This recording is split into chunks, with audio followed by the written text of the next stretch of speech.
169 nomi, 169 esempi di generosità che dal 2019 al 2022 hanno donato gli organi permettendo la sopravvivenza di malati che altrimenti non avrebbero avuto una seconda possibilità di vita.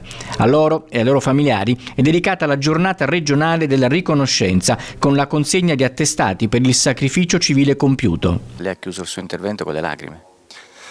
Sì, perché non siamo macchine, siamo dei professionisti abituati a lavorare con la sofferenza delle persone che perdono un loro caro e contemporaneamente a lavorare con tante persone in lista d'attesa, ma credo di dire per fortuna non siamo macchine. Il Friuli Venezia Giulia vanta un primato importante sia nell'eccellenza medica che proprio nella generosità del suo popolo, come ha sottolineato l'assessore alla salute Riccardo Riccardi, presente alla cerimonia di consegna degli attestati.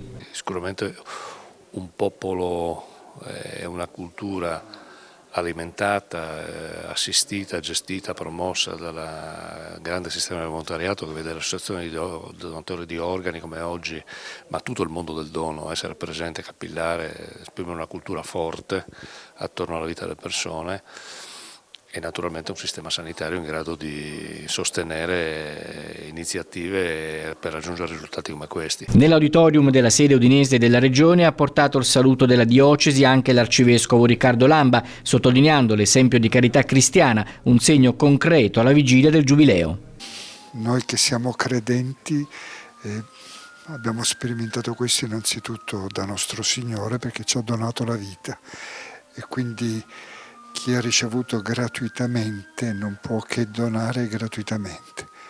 E noi siamo qui oggi per ringraziare tante famiglie che hanno fatto questa scelta così bella ma anche così delicata e impegnativa.